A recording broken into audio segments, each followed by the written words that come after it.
So you hear it all the time, right? Currencies are getting weaker or stronger. But what does that actually mean? Today, we're going to pull back the curtain on what makes a currency powerful. And I promise you, the global leaderboard is probably not what you're thinking.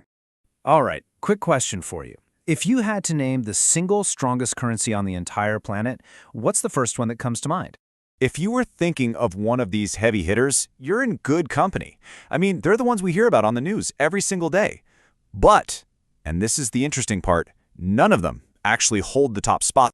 So let's get to the big reveal. Let's talk about the real champion of currency value.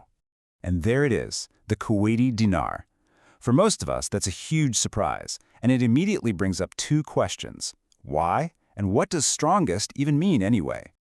Okay, so before we go any further down the list, let's just break down what we actually mean when we say a currency is strong. It's actually a really simple concept. It's not about the size of a country's economy or how much money gets traded. It's just a direct one-on-one value comparison. Basically, how many of your dollars does it take to get just one of my dinars? To put that in perspective, a single Kuwaiti dinar can be exchanged for over three US dollars. That is what we mean by strength in terms of pure raw value. It's an incredibly powerful unit of money. Okay, so now we know the what, but let's get to the why. A really clear pattern emerges when you start looking at the top of these currency rankings. Just take a look at the top three all together. At number 1, we've got the Kuwaiti Dinar. Right behind it, at number 2, the Bahraini Dinar. And rounding out the top 3, the Omani Rial. You starting to see a theme here? Yep, the common thread is pretty obvious. Massive global exports of oil and gas. When a country has immense wealth from natural resources like that, it directly pumps up the value of its currency. High demand for their exports means high demand for their currency. Simple as that. But hey, it's not all about what you can dig out of the ground. Some currencies get their strength from a completely different kind of power. We're talking smart financial strategy and a rock-solid reputation for stability. Check out the Cayman Islands dollar sitting at number 7.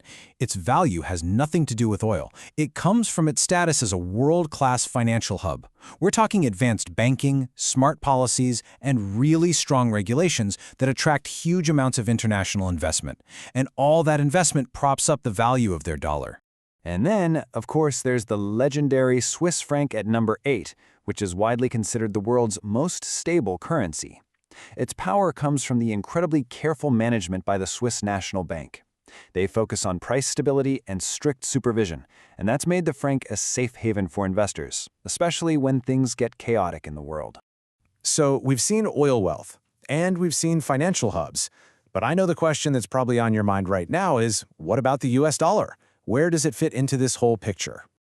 Well, this might come as a bit of a shock, but based on that pure unit-for-unit value, the US dollar just barely cracks the top 10. It comes in at number 10. And this right here is a really crucial distinction to make. The Kuwaiti dinar is the strongest, meaning it has the highest value per unit, but the US dollar is, by a massive margin, the most traded and most dominant currency on the entire planet.